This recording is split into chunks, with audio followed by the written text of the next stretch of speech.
Hər birinizi görmək bizim üçün çox xoşdur. Mənim səsimi eşidənlər zəhmət olmasa chat hissəsinə salamdan, nöqtədən, virgüldən qoya bilərsiniz.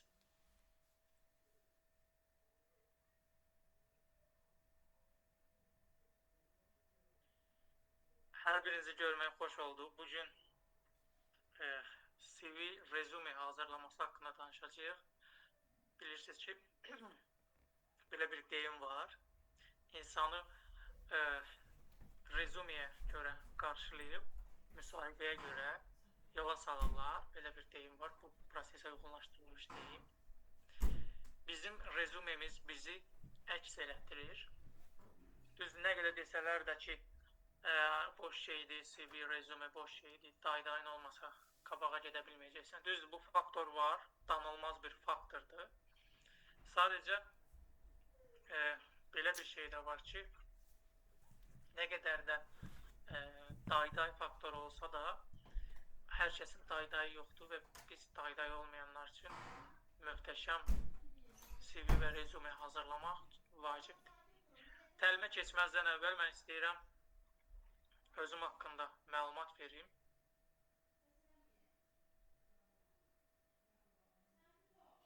Verməyə çalışıram.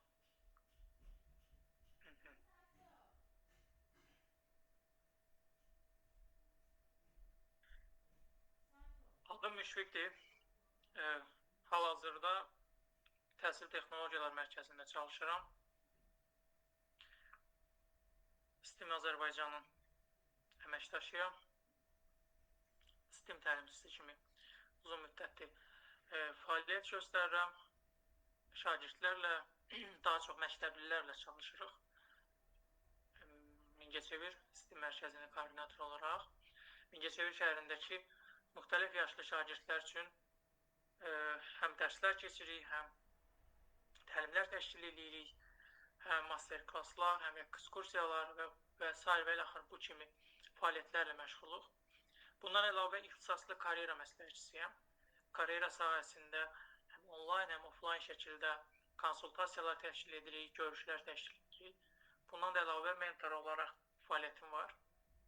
Bir neçə layihədə mentorluq fəaliyyətim olub ki, həm komandaların daha yaxşı irəliləməsi istiqamətində onlara mentorluq dəstəyi həyata keçirmişəm.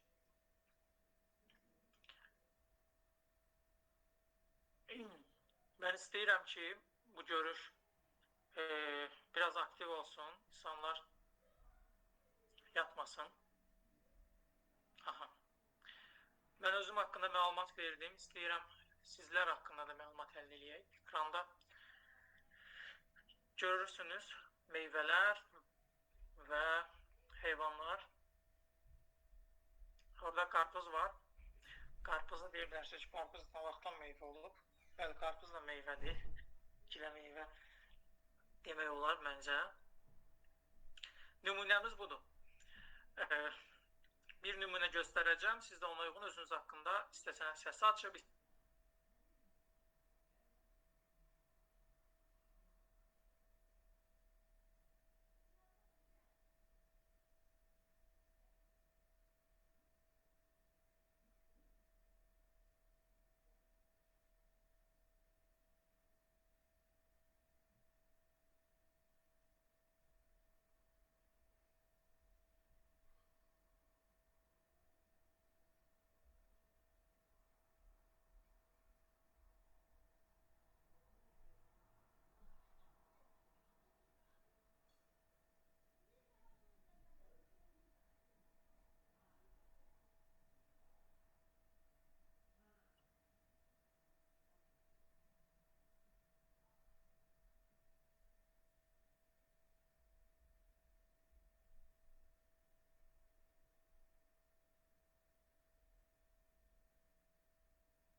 Şübhə səssiz bağlıdır. Yerin internet bağlantısı bir anlıq gelmişdi, indi qayıtdıq. Buradakı heyvanları və meyvələri özümüzə uyğunlaşdırıb cavab verəcəyik. Misal üçün, mən Sabirabadlıyam. Sabirabadlı olduğum üçün qarpızı çox sevirəm və düşünürəm ki, mən qarpız kimi şirinəm, meyvəni özümə uyğunlaşdırdım. Və heyvanlardan pişiyi çox xoşlayıram. Və düşünürəm ki, pişik ilə mənim aramdakı ortaq cəhət nəvaziş görməyi xoşlamağımdır.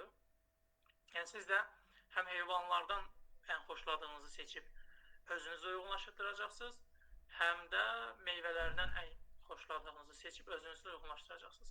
Bunu eləmək üçün bizim haradasa 5 dəqiqə vaxtımız var. Vaxt getdi. Səsi açıb da deyə bilərsiniz, chat hissəsindən də deyə bilərsiniz.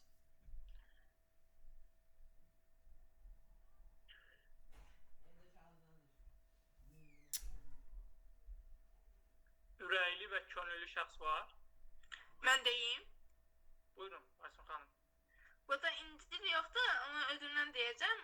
İncil İsmailindayam. İsmail Dövlət Peşə Təhsil Mərkəzi, Kampütür Şəbəkə İnzibatçı qrupundan oxuyuram. Aysun Calatova. Sağ olun, buyurun. İncillə sizin oxşar cəhətiniz nədir bəs? İncillə, vallahi deyəsə heç də yoxdur. Onu tapmalıyıq da. Buradakı meyvələrdən və heyvanların bizimlə ortaq cəhəti nədir? İncil biraz şirin olur. Mən də biraz şirinim. Bəs buradakı heyvanlar arasındakı sizin oxşarlıq nədir? Oxşarlıq. Mən ən çox atları sevirəm. At biraz dayaqlı olur, axı dayaq kimi bir şey olur. Mən də biraz axı dayaqlığı xoşlayan biriyəm. Çox gözəl. Təşəkkür edirəm. Başqa fikir bildirmək istəyən var?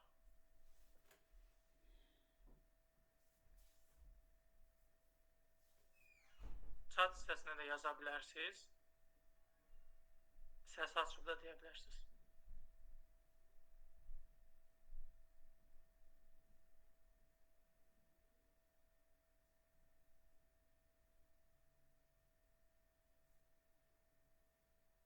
Cünay xanım deyir ki, arı ilə ortaq cəhətimiz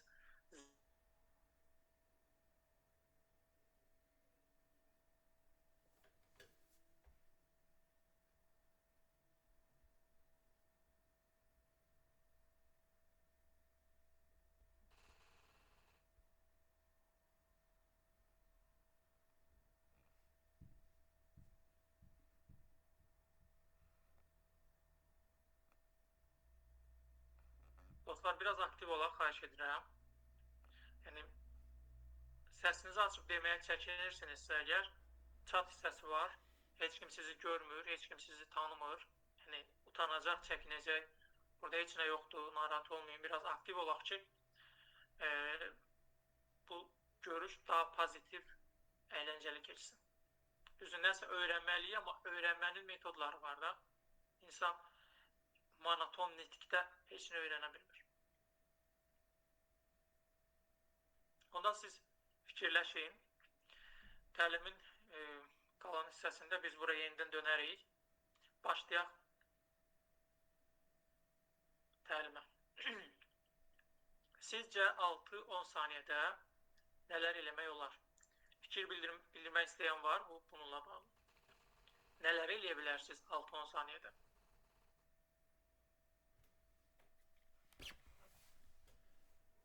Nasıl?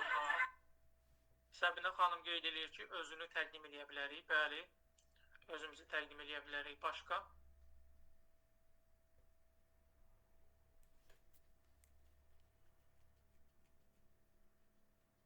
Düşünə bilərik, Aysun xanım qeyd edib.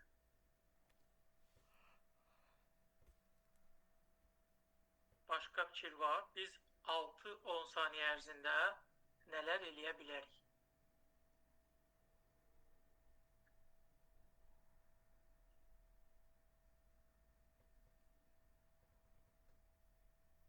Araşdırmalar göstərir ki, işə götürən mütəxəssislər, yəni insan resursları mütəxəssisi bir CV-ni və rezumeni 6-10 saniyə ərzində incələyirlər və qərar verirlər ki, bu rezumeni mən axıra qədər, sona qədər oxuyum, yoxsa oxumayım.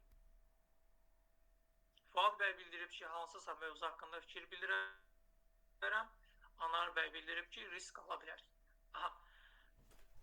Yəni, insan resursları mütəxəssisi bir rezume və CV-ni 6-10 saniyə ərzində gözdən keçirir və qərarı alır ki, mən bu rezumeni, CV-ni sona qədər oxuyummu, bu cəlbedici bir başlıqdırmı, burada nəsə bizə tələblərimizə aid nəsə varmı?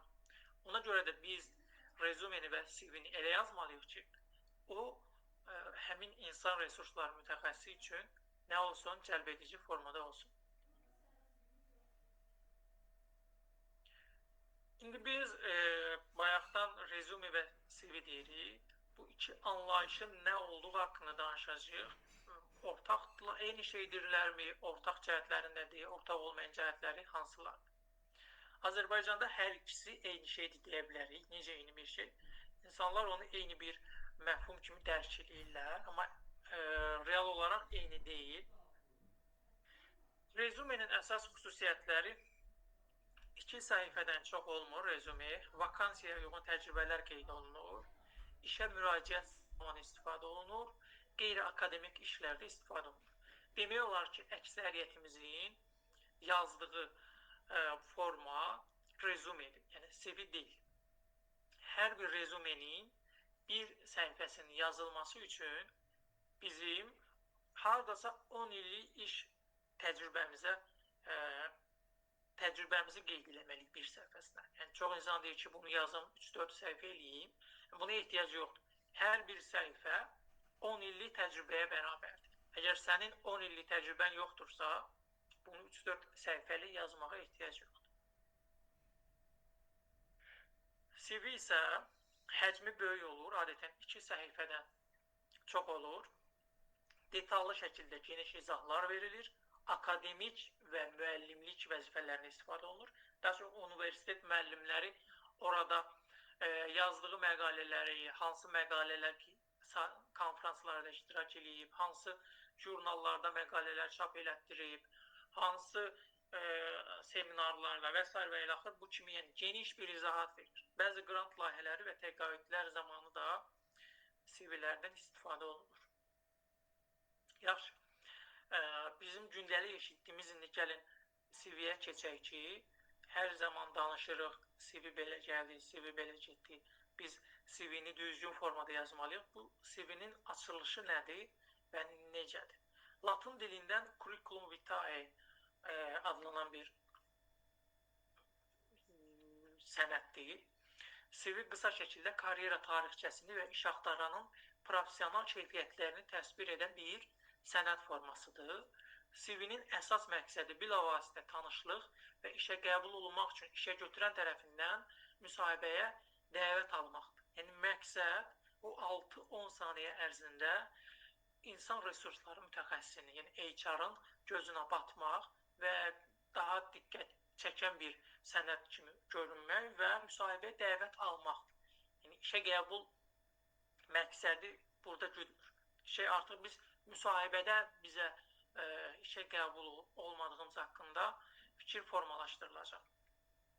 CV bir çox dövlət idarə müəssisələrində istifadə olunan tərcübə halın analog formasıdır.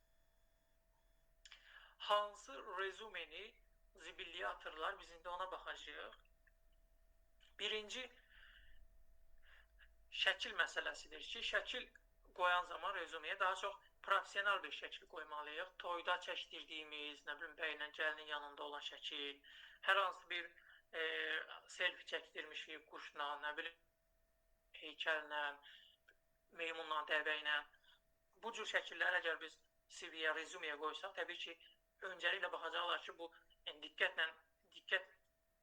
çox diqqət yetirməyib bu sənəd işləməyə və insan resursları mütəxəssisi onu mənfi kimi qəbul edəcək. Dizayn məsələsi var ki, çox vaxt adi Instagrama girsəz, CV düzəldən çoxlu sayda səhifələr var. Adını qoyurlar ki, biz peşəkar CV düzəldirik. 5 manata, 10 manata CV hazırlayırlar, amma Canva-da hazırlayırlar. Dizaynı qarma-qarışıq, rəng tonları çox qarışıq, bütün rənglərdən istifadə edirlər. Şrift Azərbaycan dilini dəstəkləmir. Şrift insanın gözünü yorur, rənglər insanın gözünü yorur. Çox qarma-qarışıq formada dizayn edirlər. Təbii ki, bu dizaynda zibilliyə atılacaq. Əgər sən dizayner deyilsənsə, sənin niyə görə CV-in hər hansı bir dizayn proqramında hazırlanan bir CV və yaxud da rezume olmalıdır. Yəni, sadə Word-da hazırlanan peşəkar CV-lərə daha çox diqqət çəkilir. Qrammatik səhvlər olan CV, baxırsan ki, insan yazıb, öz alın belə səhv yazır. Bir cümlədə 20-30 dənə qrammatik səhv var. Təbii ki, ona niyə diqqət yetirirlər? Onu dəqiq bilmirəm. Yəni ki, amma baxırsan ki, hər bir insanın özünün CV-də, rezumedə insan resursları mütəxəssisinin bir gözləntisi var. Yəni, standart bir şey yoxdur. Standart qaydanı da bütün insan resursları mütəxəssisi bilmir. Misal üçün, biz burada sayırıq ki, rezume bu formada olmalıdır, CV bu formada olmalıdır, CV-də şəkil bu formada olmalıdır. Amma bunu gərək öncəliklə insan resursları mütəxəssisi də bilsinlər. Bəzi insan resursları mütəxəssisi heç onun üçün dəxli yoxdur. Sən şəkili meymunla çəkdirmirsən, nə bilim, toy şəkilində, nə bilim, məzun şəkilində, nə şəkildə heç onlara dəxli yoxdur. Onlar baxmırlar. Yəni, qaydalardan xəbəri olmayan insan resursları mütəxəssisləri təbii ki, qaydalara cavab verir. Amma çoxluq bu qaydalar üzərindən gedir. Yalan məlumatlar. Daha çox rezumelərdə biz baxırıq ki, daha çox Canva stilində hazırlanan rezumelərdə insanlar xarici dil biliklərin nə ilə qeyd edirlər? İnsanlar xarici dil biliklərin faizlə. Yazır ki, mən 89% ingilis dilini bilirəm və yaxud da Word-ü, və yaxud da Excel-i, və yaxud da PowerPoint-u. Sən onu necə ölçə bilərsən ki, sən 89% Word bilirsən, ingilis dili bilirsən. Yəni, bu meyarları düzgün qoymurlar. İnsan necə faizlə ölçə bilər ki, mən filan dili bilirəm. İmtihana gedib heç o, imtihanla ölçə bilərsən, amma ki, biraz ağla batan bir şey deyil də, mənim ingilis dilini 89% bilməyim. Orada bilmə meyarları yaxşı, pis kimi qiymətləndirsək, yaxşı, orta, pis kimi qiymətləndirsək, daha məqsədə uyğun olar ki, biraz ağla batan ki, mən ingilis dilini pis bilirəm, ümumiyyətlə bilmirəm, yaxşı bilirəm və yaxud da orta bilirəm. Amma bunu biz faizlə necə göstərək? 35%, 36%, 40 neçə faiz. Çox vaxt belə göstərirlər. Çox vaxt da bəzən də ümumiyyətlə rəqəm yazmırlar. Şkala yarıya qədər dolmuş bir düz bucaqlı oval şəklində yarıya qədər doldururlar, ya tam doldururlar ki, tam bilir də bu. Dizayn eləyəndə o formada dizayn eləyirlər. O da biraz tam başa düşülən bir şey deyil. Ona görə də məlumatlarımızı çalışmalıyıq, doğru şəkildə yazmalıyıq ora.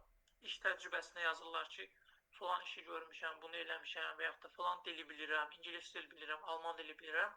Müsahibəyə çağırıb alman dilində bir-iki sual verəndə cavab verə bilmir.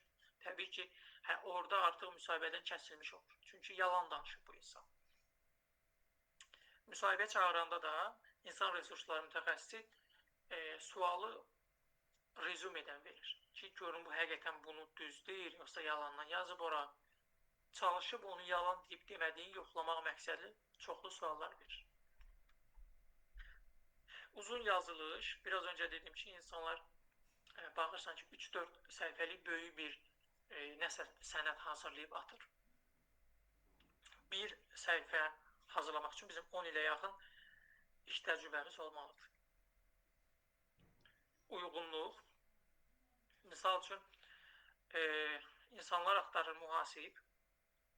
Mənim isə rezumem pedaqoji yönümlüdür. Gördüyüm işlər pedaqoji yönümlüdür. Mənim mühasibatlıqla heç bir əlaqəm yoxdur. Götürüb ora rezume atsam, təbii ki, onu qəbul eləməyəcəklər. Bəs CV-də hansı şriftdən istifadə etmək olar? Birazdan şriftlər haqqında da danışacağıq.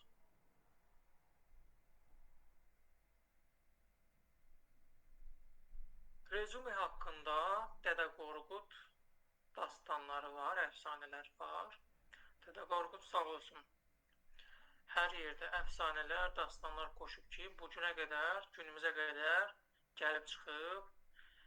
O dövrdə rezume haqqında da bəzi əfsanələr var idi.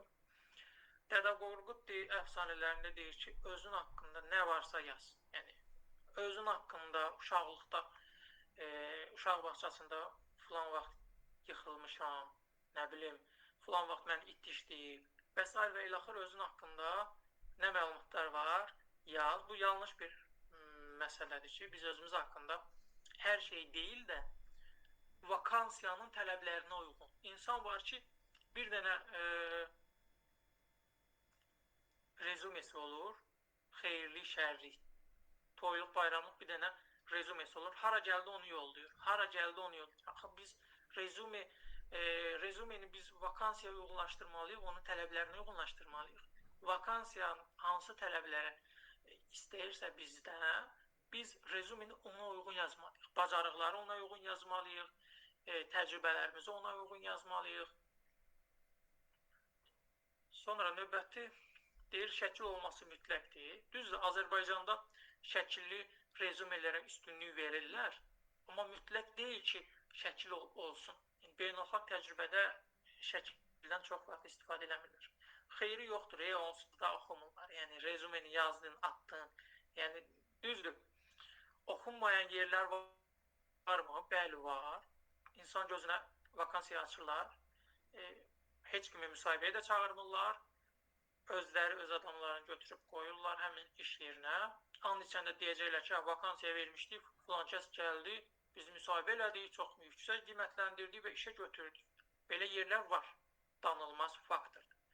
Amma biz bu yerləri görüb də deyə bilməyik ki, rezumeye heç bir yer baxmır. Misal üçün, mən özümdən nümunə göstəreyim. Universiteti bitirər-bitirməz, heç diplomumu belə almamışdım. Müraciət elədim STEM Azərbaycan layihəsinə və o CV ilə müraciət eləmişdim. Onlar Bakıda, mən regionda. Onlar məni müsahibəyə çağırdı. Müsahibə onlayn şəkildə keçdi. Müsahibədə layihə rəhbəri, layihə koordinatorları və s. bir neçə nəfər. Onlar mənim təcrübələrimi soruşdular, bacarıqlarımı soruşdular, müsahibə sualları verdilər. Mənim nə orada tanışım yox idi, nə məni tanıyan adam yox idi. Kim mənə daydaylıq eləsin də. Rezumemə görə məni çağırdılar. Müsahibə əsasında da sonda məni işə qəbul elədilər. Yəni, mən bariz bir nümunəyəm ki, belə bir şeylər də olur. Sonra, nə gəldi yazın, yalan da olsa. Bu da əfsanədir. Çalışmalıyıq ki, səmimi olmalıyıq, yalan məlumatlardan qaçmalıyıq. Nə qədər uzun olsa o qədər yaxşı, daydayın yoxdursa CV-yə baxmazlar. Bu faktor rol oynayır, amma çox da yox. Əgər sənin bacarığın varsa, sənə ehtiyac varsa, səni işə götürəcəkdir. Yox, sənə ehtiyac yoxdursa, 100 adamdan birisənsə, 100 adam yox, ehtiyac olmayan insanlardan birisənsə, təbii ki, işə götürməyəcəklər. Hazırlığın hansı mərhələləri var? Biz rezume və CV yazan zaman öncəliklə hazırlaşmalıyıq. Hazırlığımız olsun. Hazırlıq olmalıdır. Hazırlığın 3 mərhələsi var. Birinci araşdırmadır. İkinci mərhələ bölmələr üzrə işdir. Üçüncü mərhələ isə qiymətləndirmədir. Biz birinci araşdırırıq həmin o vakansiyanı, tələblərini, bazardakı tələblərini, şirkətin tələblərini və s. beləxir. Sonra bölmələr, rezumenin bölmələri var. Bölmələr üzrə iş edirik. Daha sonra isə qiymətləndiririk. Hər birinə ayrı-ayrılıqda baxacağıq. Nələri araşdırmaq lazımdır? Gəlin indi ona baxaq.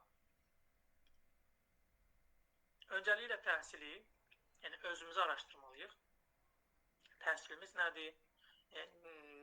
Nələri qazanmışam təhsil müddətində? Təcrübələrim hansılardır? Hansı təcrübələri qazanmışam?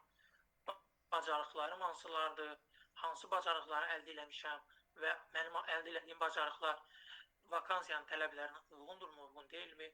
Hara üzvəm? Maraqlarım nələrdir və uğurlarım hansılardır? Gördüyünüz kimi burada maraqlar hissəsini digər rənglərdən fərqli rəngləmişəm. Niyə? Rezume və CV-də maraqlar hissəsini biz qeyd eləmək məsələsi elə bir məsələdir ki, əgər mənim böyük bir təcrübəm varsa, təcrübəmi yazmağa yer axtarıramsa, misal üçün 10 ildən çox təcrübəm var, çoxlu layihələrdə iştirak eləmişəm, bacarıqlarım çoxdur, uğurlarım çoxdur. O zaman maraqları ora qeyd eləməyə ehtiyac yoxdur. Yəni boşuna yer tutur. Yox, mən o universiteti yeni bitirmişəm, yazmağa bir şeyim yoxdur deyirsəsə, maraqları təbii ki, vakansiyaya uyğun maraqlar. Yox, mən nə bilim, corab toxumağı xoşlayıram.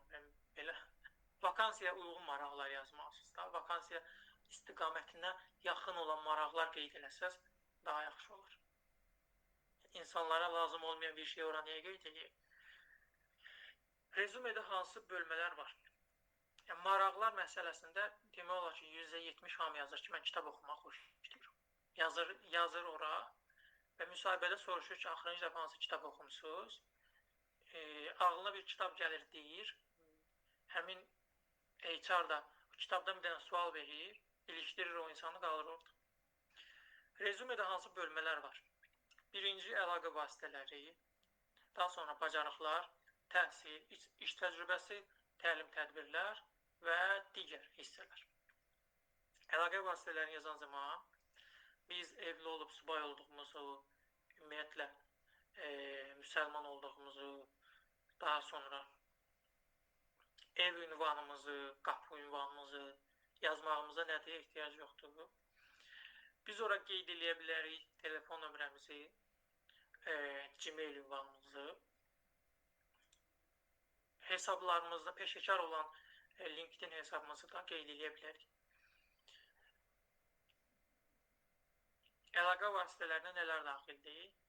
Nömrə, e-mail, LinkedIn, şəxsi sayt varsa əgər, bir də ünvan məsələsində də rayonunda yaşayırsınızsa rayonu yaza bilərsiniz, Bakıda yaşaya bilirsiniz, Bakı yaza bilərsiniz. Yəni, Bakı və yaxud da saatda Sabirabad Mingəçevir. Ev ünvanına qədər yazmağınız konfidensiallığı qorumur, yəni pozur. Özünüz üçün təhlükə yarada bilərsiniz. Siz niyə görə öz ev ünvanınızı kimə isə deməlisiniz. Nələr olmaz?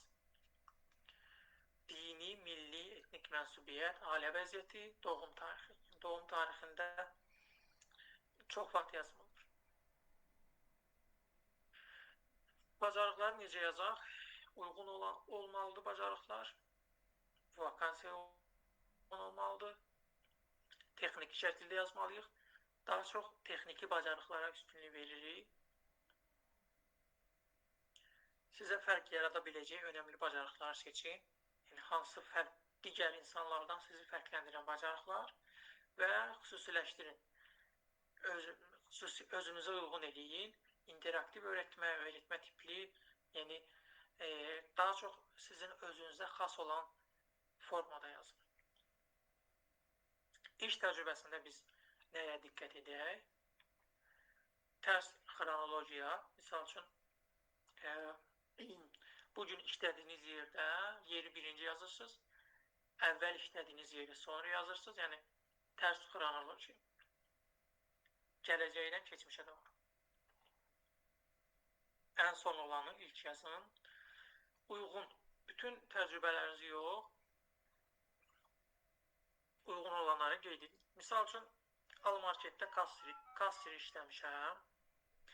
Bunu o halda yaza bilərik ki, bizim yoxal lənət sözü var. Yoxal lənət. Yəni, heç nə yoxdur yazmaq. Yoxal lənət qoy, Al-Marketdə kassir olmuşam, onu da yaz. O formada yaza bilərik. Fəaliyyət feilləri, uğurlarınızı fəaliyyət feilləri ilə qeyd edin. Yəni, feillərdən istifadə edərək, yəni bunu cümlə şəklində qeyd edə bilərik. Mənləməyin, cümlələrdə mən yazmayın. Yəni, misal üçün, biz harasa işləmişiksə, deməyin ki, mən bunu elədim, onu elədim. Daha çox komanda şəklində etdiyinizi vurğulayın, ona fokuslanın. Rəqəmləşdirin, uğur cümlələrinizi statistik rəqəmlərlə dəstəkləyin. Filan yerdə, filan qədər uğurum olub, nə bilim, 2 il ərzində 350 müştəri ilə işləmişəm, filan qədər tapşırıq icra eləmişəm və s. Daha çox rəqəmlərdən istifadə edərək konkretləşdirin. Təhsildə nəyə diqqət edək? Burada da yenə tərs xronologiyadan istifadə edirik. Dərəcə universitetin adı, bitirdiyiniz il və ortalamanı qeyd edə bilərik. Əgər ortalamamız 85%-dən yüksəkdir, əgər 51 ya da 54-55 ortalamanız varsa, onu yazıb niyə yazırsınız ki? Yəni, nəyə lazım? 85-dən yuxarıdırsa yazaq, yox, aşağıdırsa niyə yazaq? Məktəbi də yazaqmı? Çox önəmli fərq yaratmırsa və yetərincə məlumat varsa, yox. Siz, misal üçün, Cambridge məktəbində oxumusunuzsa, onu yaza bilərsiniz. Önəmli bir məktəbdə, yəni, halısa.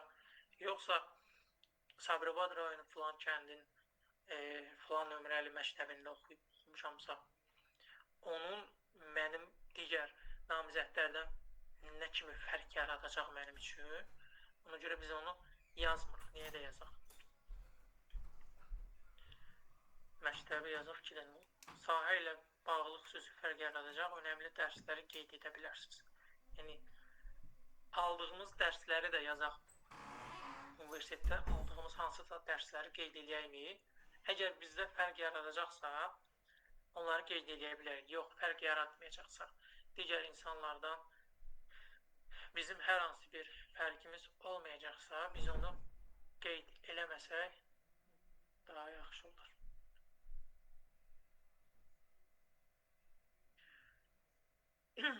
Sonra növbəti artıq təlimlər, tədbirlər, təşkilatlar hissəsində biz burada da yenə tərs xronologiyadan istifadə edirik. Son olanı ilk yazırıq, ən sonuncunu ilk yazırıq.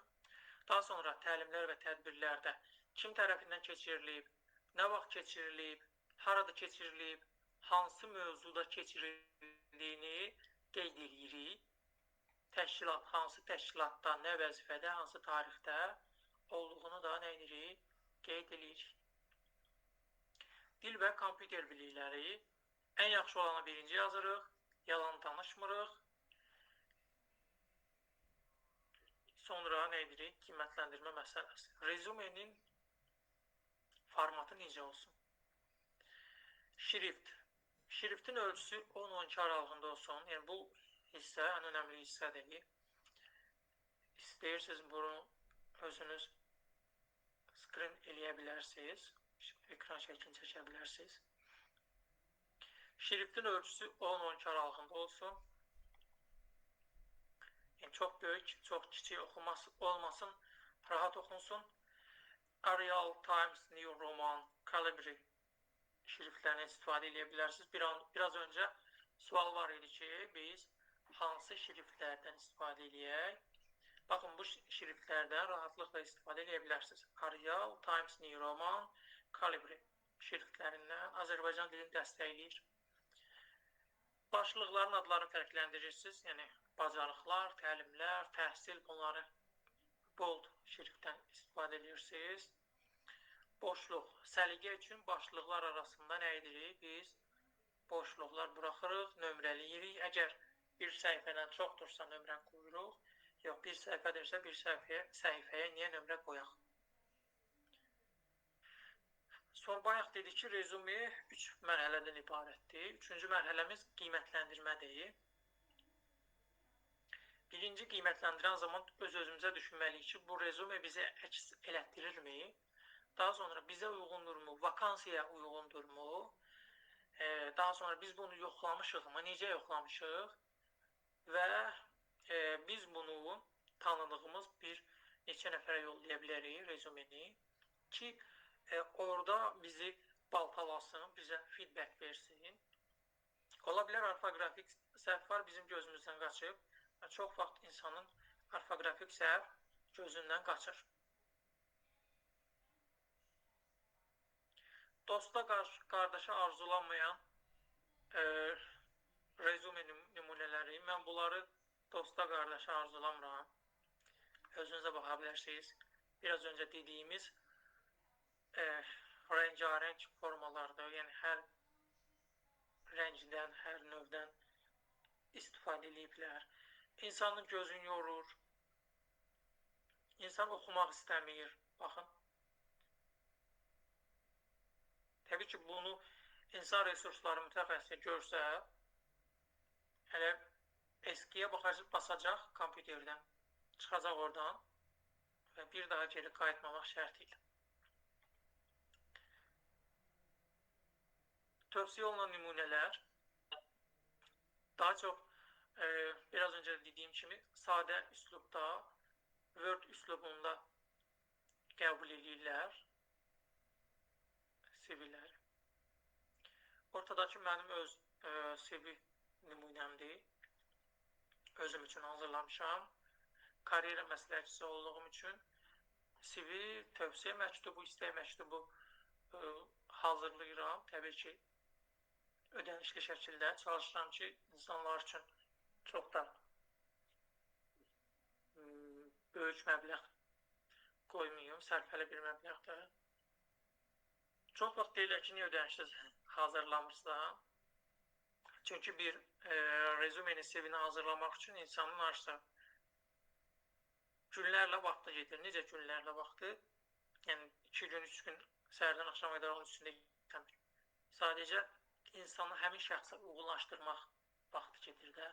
İnsanla görüşürsən, arsa 1 saat onlayn görüşürsən, onun kim olduğunu, hansı bacarıqlara sahib olduğunu öyrənirsən. Daha sonra ona uyğunlaşdırırsan həmin o rezumeni, CV-ni, onun bacarıqlarına uyğun, onun istəklərinə uyğun, onun maraqlarına uyğun, vakansiyanın tələblərinə uyğun.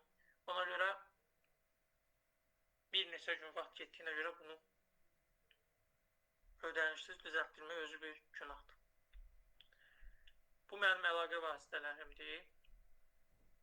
Instagram üzərindən izləyə bilərsiniz. Orada maraqlı paylaşımlar edirəm. Diqqətinizə görə təşəkkür edirəm. Bugün istədim ki, çox danışmayım. Öncəliklə nəzəri məlumatlar verim. Əgər kimisə sual olarsa. Mənim var. Buyurun, Aysun xanım. CV düzəldə bilərsiniz. Bu da yəni özünüz üçün ya da elə belə adi CV bir dənə baxmaq istəyirəm. Mən CV yolunu düzəltmək istəyirəm də. Burada əyani şəkildə. Biraz öncə dediyim kimi bir rezume CV-ni düzəltmək üçün mənim 2 günə yaxın vaxtım gedir. Onu buradan sıfırdan hazırlamaq həm vaxt aparacaq, həm də kimə görə düzəldəsən, o var. Yəni, çox vaxt gedəcək deyə çətin. Amma öz hazırladığım nümunə var burada. İstəsəz ona baxa bilərsiniz. Burada bayaq göstərdim. Onu gördüm. Amma mən özüm də düzəltmək istəyirəm. Bəzən elə olur ki, bizim məktəbdə CV düzəltmək üçün lazım olur. Mən də hələ belə onu düzəldib özüm üçün praktik olaraq məşq istəyirəm.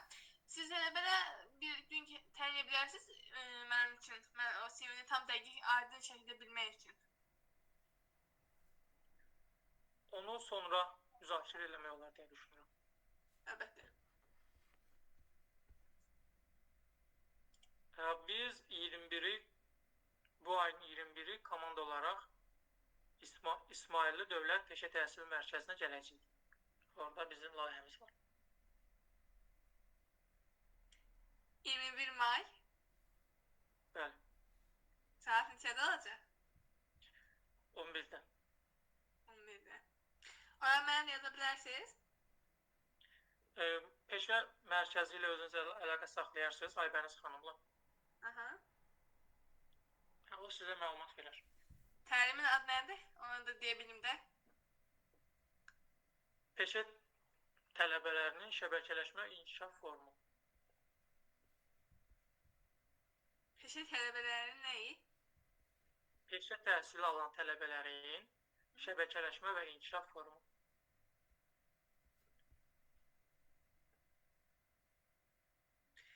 Tələbələrin inkişafı və formu. Peşə təhsili alan tələbələrin şəbəkələşmə və inkişaf formu. Şəbəkələşmə və inkişaf fondu, hə? Forum. Forum. Və təşəkkürlər. Məhəmməd xanımdan soruşacağam. Sağ olun. Başqa sual var? Mən sual verə bilərəm. Buyurun. Axşamınız xeyir bir daha. Çox sağ olun Sabahınız həqiqətən xeyir. təlim üçün. Ki, mənim üçün çox faydalı oldu. Düzü, biraz gec qoşuldum. Yenə çox sağ olun həqiqətən hər şeyə görə. Mənim bir sualım olacaqdı. Mən CV-mi düzəltdirmişəm Civilland səhifəsində və onun vasitəsilə. Məndə, yəni, siz məsələn baxdım da, yəni daha çox demişdiniz ki, daha çox yəni rənglərdən istifadə olunmamalıdır, amma mənim CV-mdə mavi rəngdən istifadə olunur. Bilmirəm, bu çoxmu sizcə? Yəni, çox da əslində cəlb olunan bir CV deyil, yəni çox göz yoran bir CV deyil. Bəlkə də mənə elə gəlmir, bilmirəm, amma yəni onu ağ-qara Buradan göstərə bilərsiniz, əgər varsa ekranı paylaşıb. Bunu ekran paylaşmasını bilmirəm, necə paylaşılır burada. Orada, ortada. Share screen olandı. Aha, share screen. Gəl.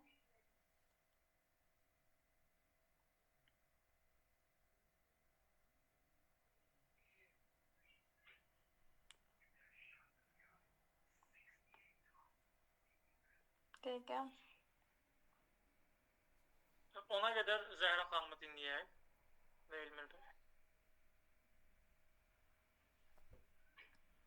Danışma Zəhra xanım deyilsin. Elmir bəy dinləyək. Ha, mən idim.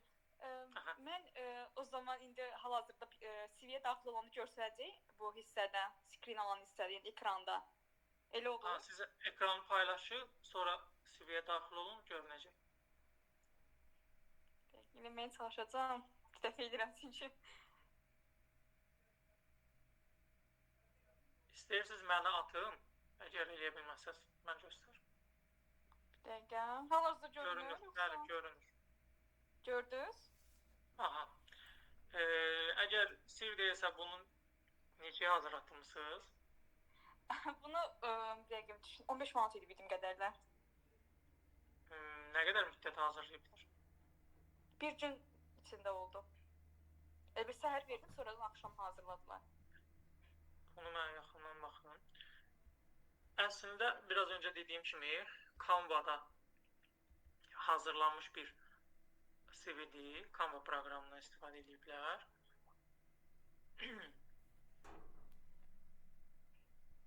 Biraz öncə dediyim, Azərbaycan dilin çox vaxt bunu izah eləməyə çalışırdım. Baxın,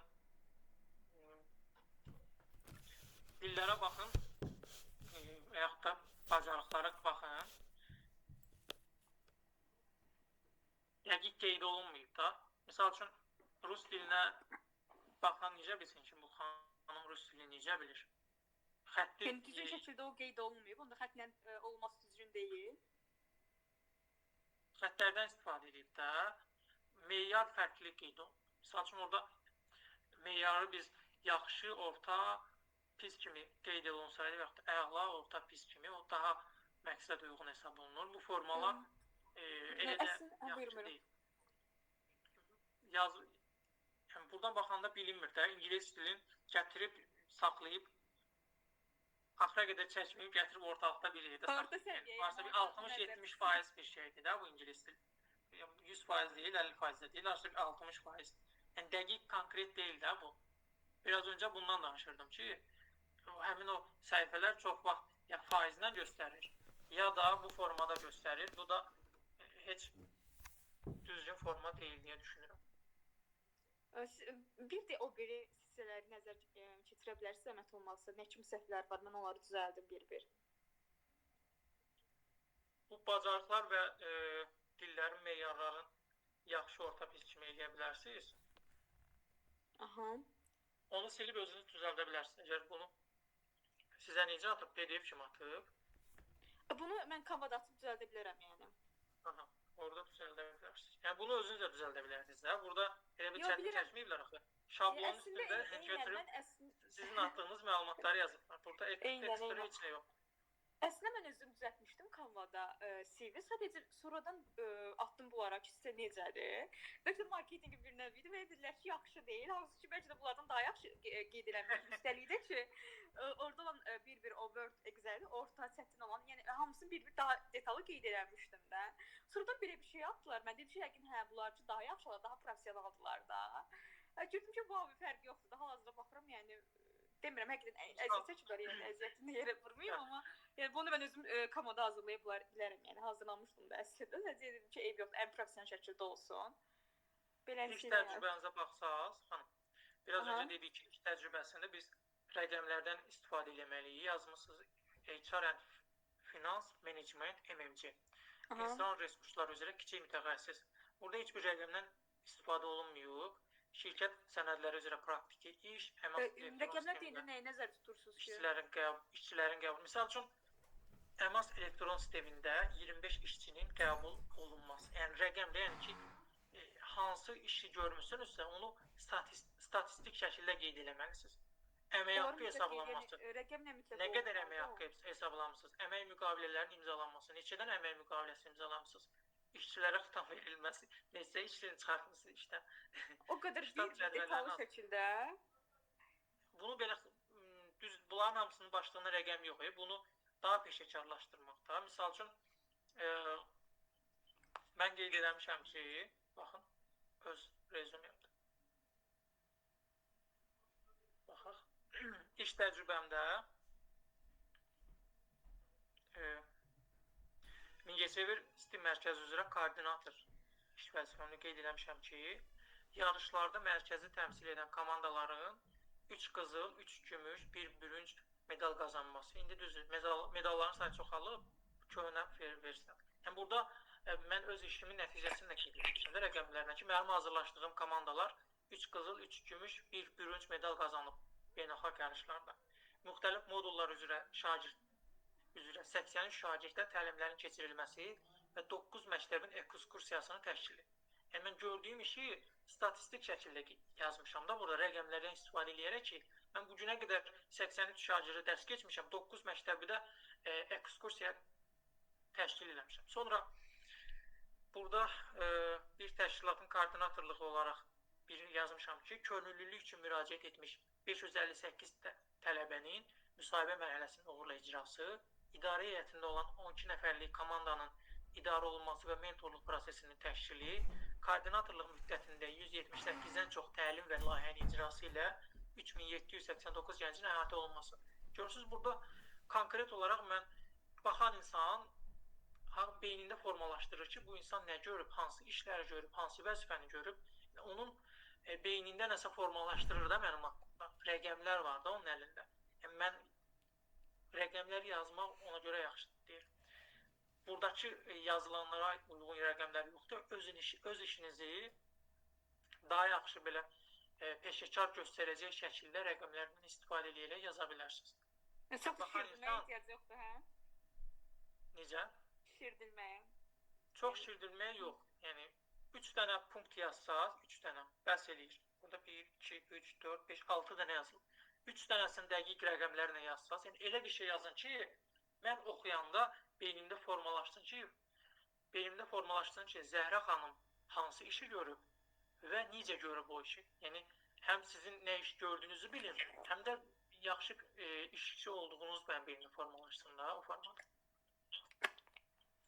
Aha, bir dənə sual verə bilərəm. Burada Buyurun. mən əlavə fəaliyyətlər olan hissədə könüllülük fəaliyyətlərimi yazmışam, amma heç bir yəni qeyd eləməmişəm ki, nələri gördüm, nələri görmədim. Çünki mənə o biraz çox uzun gəldi də. CV-m bildiyim qədərlə 2 səhifədən artıq olmamalıdır. Bildiyim qədərlə tam yəni elə hə. Onu düz bilmişəm. Yəni o düzdür sizcə? Rezume. CV 2 səhifədən artıq ola bilər. Rezume 2 səhifə olmalıdır. Biraz öncə dedik ki, bir insan əgər 10 il iş təcrübəsi varsa, 10 ili bir səhifəyə sığdırmalıdır. 10 ildən çoxdursa 2 səhifədə sığdıra bilər. Yəni bir səhifə 10 illik təcrübəsi olan insana bəs eləyir.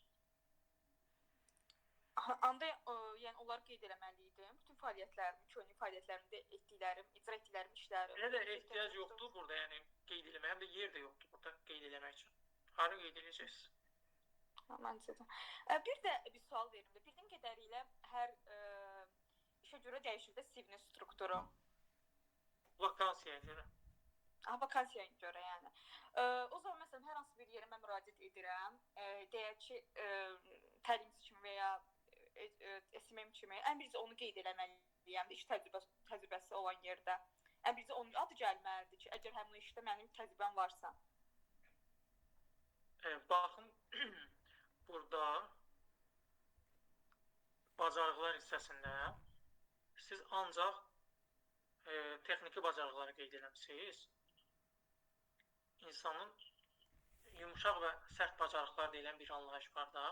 Yumuşaq bacarıqlar nədir? Ünsiyyət, təqdimat, komanda ilə işləmə. Burada mən şəxsi keyfiyyətlər o deyil, soft skill olan. Hanım? Şəxsi keyfiyyət. Görürsünüz, aşağıda çevirdim.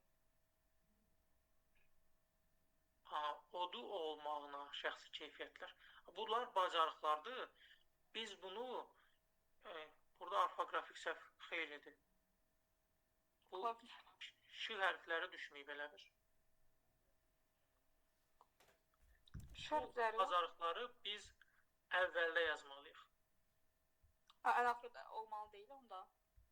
Yox, əvvəldə yazmalıyıq. Niyə? Çünki hər bir vakansiyada tələb olunan bacarıqlar hissəsi var. Baxmısınız da, hər bir vakansiyaya baxanda işçidən tələb olunan bacarıqlar hissəsi. Biz buradakı bacarıqları vakansiyanın tələblərindəki bacarıqlara uyğun yazmalıyıq. Niyə deyirik hər bir vakansiyaya uyğunlaşdırmaq? Orada hansı bacarıqlar tələb edirlərsə, biz o bacarıqlara uyğun, təbii ki, yalan danışmırıq, amma özümüzü o bacarıqlara uyğunlaşdırıb əvvəldə yazmalıyıq. Siz hara qeyd eləməliyəm mən onu? Hansı hissədən? Word-ün filan yerinə. Word yazmışsınız. Aha. Ora. Onda bacarıqlı olan hissədə bu Word, Excel-dən sonra, yəni bunları yazandan sonra altından da siz yazmışsınız ki, yazmalıyam. Word, Excel, PowerPoint, Canva çox möhtəşəm bilirsiniz. Yəni bu 100%'dir ki, siz burada yalan danışmışsınız. Çünki Excel-dən sizə bir dənə sual verərlər və siz ona cavab verə bilməzsiniz. Çünki Excel çox qarışıq bir şeydir, proqramdır. Onda düzəldirəm onu. Tam yazmışsınız deyə əla kimi görsəniz. Yəni, onlar yazıblar. Word-ü də möhtəşəm bilirsiniz, Excel-də möhtəşəm bilirsiniz. Excel-dən biz əgər Word-da açıb nəsə bir sənədi redakt edə biliriksə, yaza biliriksə, AB yaza biliriksə, bizim onu möhtəşəm bilməyimiz mənasına gəlib çıxmır da. Çox vaxt Canva-nı işlədə bilməyi yox. Canva proqramı ilə tanış olan insanlar, mən işlətməyə bacarmağı demirəm. Tanış olan insanlar özün dizayner adlandırır. Yəni bunu bilirsiniz siz.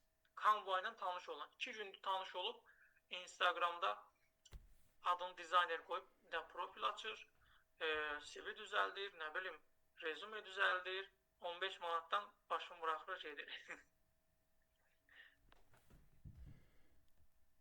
Yəni proqramla tanış olmaq, onu bilmək mənası daşımır. Anladım. O zaman bacarıqlar olan hissədə mən bunları qeyd edirəm. Canva-nın altından soft skill yazıram. Daha sonra bu şəxsi keyfiyyətlərin altına yazdıqlarımı... Bacarıqlar yazsınız daha yaxşı olar. Çünki bir dildən istifadə edəndə konkret. Yarısın ingilis dili, yarısın... Onda yumuşaq bacarıqlar yazım, onları qeyd edeyim, elə? Bacarıqlar qeyd edeyim. Başa düşdüm. Mən bilsin nəyə nəzər tuturam. Hazırda Word, Excel, PowerPoint yazdıqlarım bildiğim qədərilə səhv bacarıqlara aiddir də. Yumuşaq bacarıqları da ayrı qeyd edeyim. Sonra da onları qeyd edeyim altıdan. Siz onun adını dəyişdirin də. Yəni bunu bacarıq yazın. Word, PowerPoint, Excel olan hissəni texniki bacarıqlar adı ilə yazın. Anladım. Yumuşaq bacarıqlarınızı yumuşaq bacarıq yazın. Bacarıq yazın sadəcə. O birisində texniki bacarıqlar yazın. Orada ən yaxşısını nəyə bilirsinizsə, Work Excel ya da PowerPoint-də, ona hansını yaxşı bilirsinizsə, onu qoyun. Ən yaxşı bildiyinizi qoyun.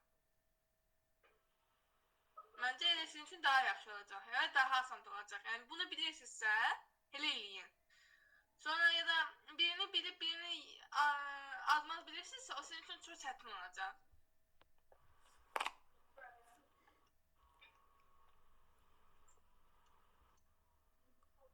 Bir də bir mövzuya toxunmaq istəyirəm. Son sualımdır.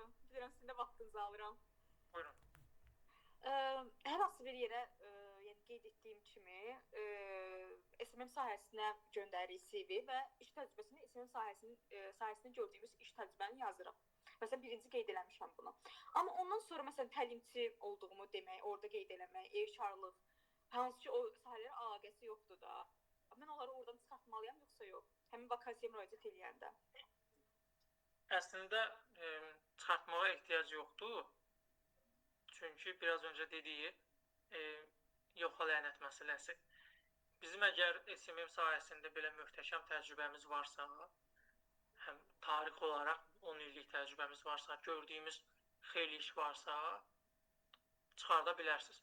Amma SMM sahəsində 1 il, 3 ay, 5 ay işləmisinizsə, belə çoxlu bacarığınız yoxdursa, təcrübəniz yoxdursa, onu orada saxlaya bilərsiniz ki, bu baxan HR, yəni SMM-dən nəsə çıxartmasa da o birislərinə baxıb, oradan nəsə özünə götürə bilər ki, bu insan bu işi bacarıbsa, bunun burada bu qədər təcrübəsi varsa, burada da bacara bilər. Bəlkə indiyənə qədər Zəhra xanımın üçün şərait yaradılmayıb SMM üzrə təcrübə qazanmağa, bəlkə bir ay, 2 aya bu işi daha yaxşı öyrənəcək. O birisi işlərə baxıb, oradakı sizin təcrübələrinizə baxıb bu qənaətə gələ bilərlər deyə düşünürəm. Elnura xanımın sualı var. Aha. Suallara qaydaq sayılacaqsınız. Kamran bəy qeyd edib, salam təlimin video yazısı varmı? Bəli, video yazısı gedir hal-hazırda.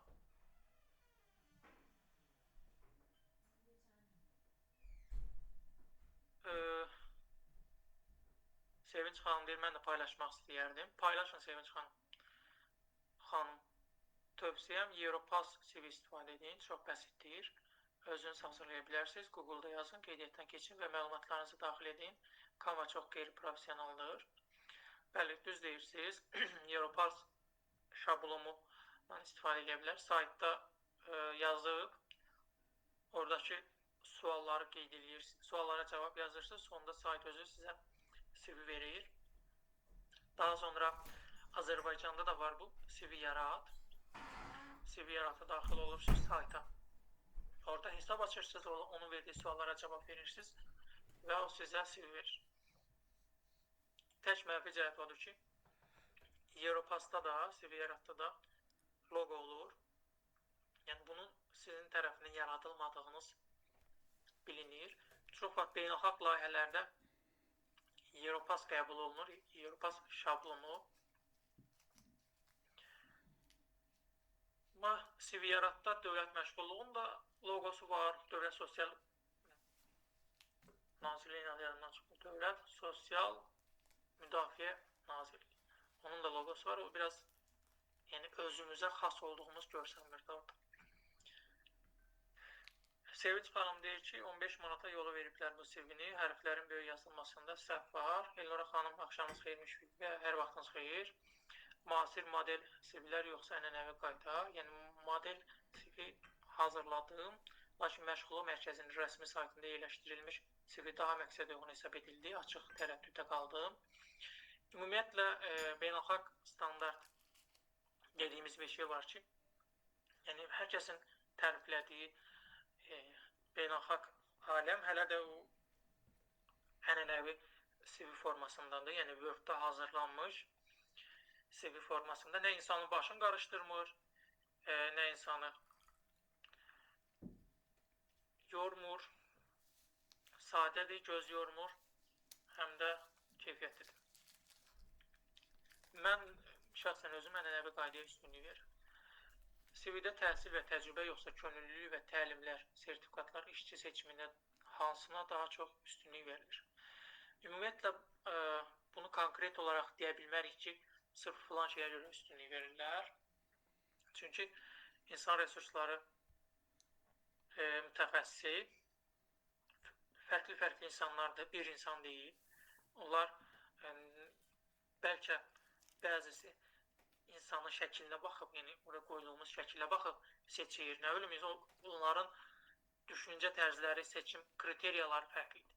Bəlkə baxırlar, şəklə baxır, şəkil kimisə xoşuna gəldi, onu seçir ki, bunu çağırın vakansiyaya və yaxud da bacarıqlara baxıb, bacarıqlar onu məmnun elədi və yaxud da təcrübəyə baxır, iş təcrübəsinə. Görür ki, xeyli təcrübəsi var, bizim vakansiya ilə uyğundur, ona görə çağırır. Təhsilinə də baxa bilər, Amerikada təhsil alıb və yaxud da xaricdə hər hansı bir dövlətdə təhsil alıb. Yəni, o insan resurslarının mütəxəssisinin özünün istəyinə baxır.